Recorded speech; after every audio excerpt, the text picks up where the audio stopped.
It wasn't solid. It wasn't solid. It wasn't, so just to be clear, it wasn't, it was flaccid.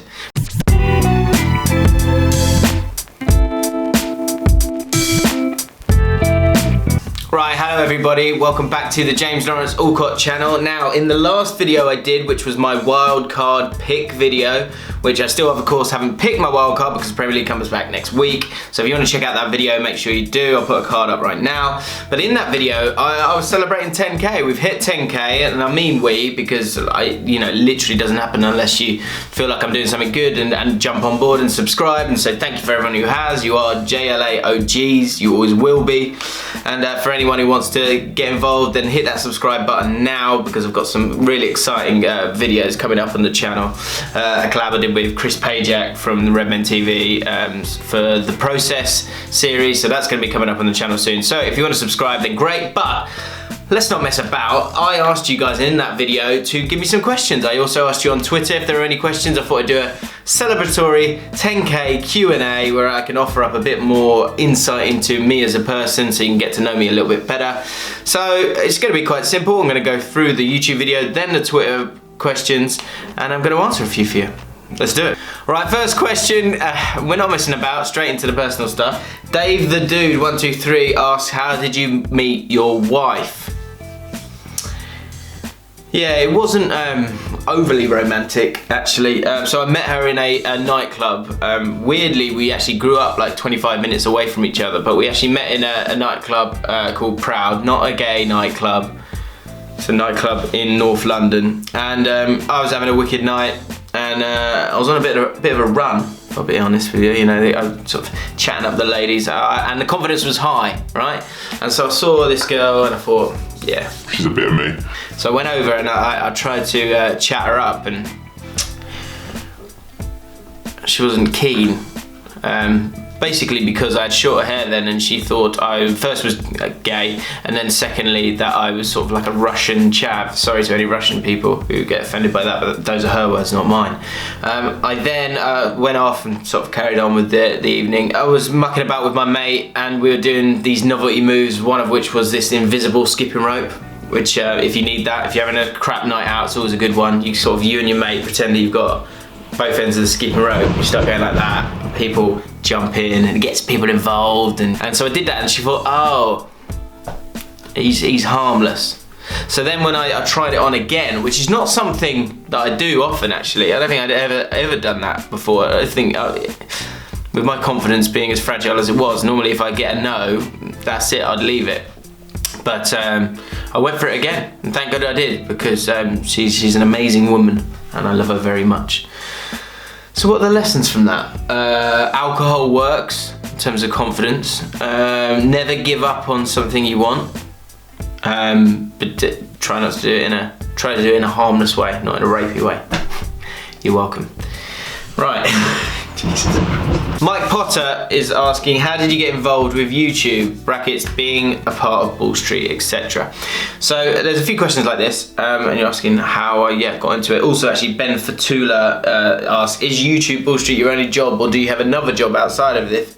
If so, what is it? So I'm a producer at Bull Street, and now I've just started producing some of the stuff for the EXO channel, working with Lawrence and Geordie and those guys as well, but I present for Bull Street, and I've worked at Bull Street for coming up to 3 years now, working alongside our boy, and I say our boy, but one of my best mates in the world, Flav, who I met only at Bull Street. Before that I was a runner, then a researcher, then a producer at ITV, at Good Morning Britain. I was at that channel there, and so I did bits of presenting there, but I got to a point where I wanted to get back into sport, which was my initial love and initial reason to get into production and stuff like that.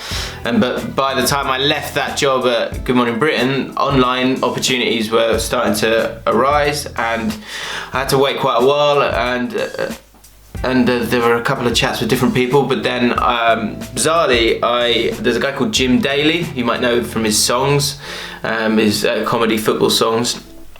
He's an old mate of mine, and he asked to do a video with me for his channel, and I ended up going into the Bull Street studios. and I'm unemployed at this moment, and I actually went in and I was aiming just to maybe have a chat with someone to see if we could use the studio space, because I knew it was this really cool place where different fans were able to use the space that they had, because that was their whole idea and is Bull Street's whole idea. And Jim was like, oh, you should meet the boss, Stu. And Jim was like, oh no, I know he's really busy. And I was like, oh, okay. And then Jim went, nah, come on. And that, nah, come on, really did change my life. Really changed my life, because I went up and I had a chat with him. We spoke about opportunities there, and it looked like they were looking for someone. I didn't even know that they were looking for someone to sort of head the content or help produce the content and present the content. And me and Stu just got on so well, and bless him, he offered me the job, and I of course took the opportunity to talk about football every day, and I don't regret it one bit. And yeah, so that is my only job, working as part of the Bull Street Network, and I love it. Nico O'Connor has asked, why do you support QPR? Now, there are a lot of football fans these days who don't understand. Well, sorry, that's not fair. There's a new wave of football fans that have had FIFA with them the whole time. I became a football fan prior to that, so I didn't see the bright lights of Ronaldo or Messi or any of those players, because I was brainwashed very early, and I intend to do that myself one day when I have children as well. My dad was a QPR fan, has always been a QPR fan. He was there in 1967 when they won the League Cup, and his dad was a QPR fan, his uncle was a QPR fan, and so he was very quick to pass it down to me. And I went to my first game when I was about 5, which is right in the in sort of 92, 93. And we won that, and we ended up winning the first sort of 5 or 6 games that I went to see. In QPR is probably one of the greatest seasons they've had. It's probably the second best season they've ever had, where they finished 5th in the Premier League and were the top London club. And could have done even better. There was a little wobble in the middle of the season, but we had some really great players, including Les Ferdinand, might be one that you remember. And yeah, it went downhill after that, unfortunately. Very slowly at first and then plummeting down. But that was it. That was me hooked. And yeah, it might not always be as sweet, and you've got to take your medicine a lot of the time, but I'm always very proud to be a QPR fan. I wouldn't change it for anything, because those few moments that you do end up having are all the sweeter, and often it's not actually about who you're watching, it's who you're watching it with. And I go to the football with my dad, and I love that very much. It's a special thing that we have and get to enjoy together. And so any fans of a lower league club where you're not winning game after game, they will understand how that feels. Right, on to Twitter now, and I put it out there, and loads of responses, so thank you so much for that. I really appreciate it. And we've got some, this is where it takes a bit of a bizarre turn. My boy Paul J Machin at the Paul Machin, Snog, Marry, Kill, Sam Peoples from United People's TV, Flav Bateman, of course, from the incredible One for the Weekend podcast, and Chelsea Rory. Snog, Marry, Kill. Well, okay. Because this is difficult, because I know a lot about the boys now, and in particular Sam and Flav after our road trip to Russia, which you can see in the Bull Street channel. I'm going to go with... Fucking hell. It's grim, innit? I'm going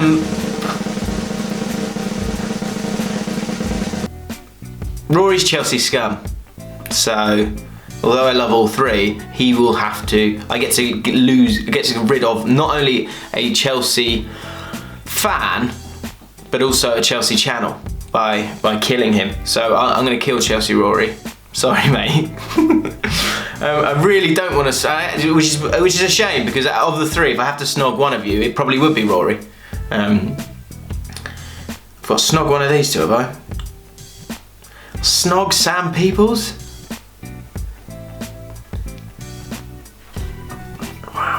And marry our boy Flav. Years of laughter and love. That would be lovely. Matthew Connell, have you ever seen a former pro footballer? And Matthew Connell is a guy who I was a runner with right in the early days, with a bigger piece than Terry Venables. Brackets, I still remember you telling me that story from the ITV days. Right, so I'd best tell you the story, which is on the long Bull Street, but I'll tell you again. I was Terry Venables' runner right at the start of my TV career, and he was a lovely man. And once I went to the toilet. Who's there? It's Eltel. Now, Eltel is a QPR legend as well, and I would only ever treat him with respect, and I wouldn't tell you this story if he didn't come out well in it. But you're there, you're at the urinals, it's Terry Venables. Am I not gonna look? Of course I'm looking. And it was solid. No, it was, sorry. It wasn't solid. It wasn't solid. It wasn't, so just to be clear, it was flaccid, but it was large. That's what I'm trying to get across. Terry Venables has a big willy. Have I ever met anyone who's with a big willy? Haven't seen any other footballers' willies, unfortunately. I hear Michael Dewberry's got a very big one. Mike at Victoria Guna, for someone who wants to start out in creating YouTube videos, how do you go about starting? Any suggestions? What I would say is make sure you just go for it and start. 2, think about what you want to talk about. 3, set a target and then half that target, because you will achieve that one. If you go for this big ambitious target, which is something I've been very guilty of in the past, then you won't get it done because you'll be too scared to go for it really. So halve that target, even if it's 1 video a week, just make it that to start with. And then with YouTube, when it comes to YouTube, I think the important things are your thumbnails. Can you get better at Photoshop? The timing of your videos and the tagging of your videos. There's some really good YouTube channels that teach you what you should be doing, how you should be tagging videos, because ultimately, and this is a really big thing that's always stuck in my head, is that you can be as great as you want to be in a video, but the important thing is that YouTube can't watch a video. They can't watch how good your video is, but what they can do, and the only thing they can do, is scrape the data that you put into your video. So when you're uploading, tags and things like that are really, really important, and the thumbnail is really important as well. So do your research and look into what makes a good thumbnail or title and what makes good tagging. Good luck. What is your favorite fruit? Banana. Who would win in a fight between Flav and Paul Machin? Now this is a cracking one, because obviously Paul Machin's got the reach, but there's a, those arms are tough to bring up. Flav, he's got the boxing background. He's got the knowledge there, so maybe that would be something. I would go with that sort of a bit of some of that stuff from Flav. It'd be too much of a whippet for him, and I think Flav would win, because everyone knows southern people are far more harder than northern people. Brummy Joe, if you could collab with anyone, who would it be? I would go with Cody Co. This guy is so funny, his videos are amazing. I love the way he talks, I love that he's self-deprecating and doesn't take himself too seriously, and he's aware of the space. That's where I feel comfortable when I'm making videos, so I would say Cody Co. Brent or Partridge, Goldbridge. Actually, I'd go for Goldbridge, because he's still making new stuff. The Klopp / McGregor Dawn asks, what is the greatest moment in the Premier League history? Has to be Aguero's goal versus QPR for me. Well, I was at the other end of that stadium. I went to that game. We needed to win. We needed to do better than Bolton in that game. Bolton were playing Stoke, and my best mate Craig from Great Touch from Big Lad, he was watching the Stoke-Bolton game whilst the rest of the world was of course watching Man United Sunderland and Man City QPR. And of course it was insane when Mackie scored the second goal, I think. It was incredible. But then you were just hanging on and hanging on. I think on a wider perspective, you've got to say the Aguero goal. It's the last minute. They were 2 goals away from winning the league, and they did it. Being at the other end, it was a bizarre moment, because you were still happy. I was calling my mate Craig on the phone going, is that game over? Because they were drawing that game, and then that meant that we were fine. But for me as a QPR fan, my greatest moment probably was actually, we were 2-0 down against Liverpool in that same season at home, and it was toxic. It was, the feeling was obviously awful, and it looked like we were going down, and somehow we came back to get a 3-2 win. And actually the week before that Man City game, we played Stoke City at home and had to win. And in, I think it was probably the 87th minute or something like that, Djibril Cissé scored from a corner, which just gave us that lifeline again. So for me, probably my favourite Premier League moment is actually that Djibril Cissé goal, because it was just meant so much. But I think you're bang on. I think from a wider point of view, it's got to be Aguero, isn't it? Rob Ryan, he's asking, Rob Ryan asks, you're given a ticket to see any artist perform live, who are you seeing? I've been quite lucky. I've seen a lot of people, a lot of my heroes, not heroes, but musical heroes, I guess. I think if it's living or dead, if you can give me that, it would be Michael Jackson. To have seen Michael Jackson in his pomp would have been amazing. Probably would have been a slog as well, because you probably would have been able to hear a thing, because the hysteria that was around Michael Jackson growing up was mad. Obviously he lost his way a little bit, but you would do when you have the life that he's had. But yeah, as a performer, I think I've seen Jay-Z, I've seen Stevie Wonder, I've seen Beyonce at Glastonbury. As a performer, she's insane. But Michael Jackson would be the person I would love to go back and see now. People doing their thing now. I'd love to see J. Cole. I'd love to see, I've seen the Arctic Monkeys, but I'd love to see them again now. Because I think they've it was quite a while ago, and I think they've moved the needle on themselves from being very rocky to a lot more soulful, and that's more my kind of thing. So I'd love to see Arctic Monkeys again. Kanye West is always good to see, but yeah, J. Cole, massive fan of his, massive fan of his. Maybe J. Cole. Mike Hunt has asked me, what are your top 3 favourite Premier League clubs? Brackets, support.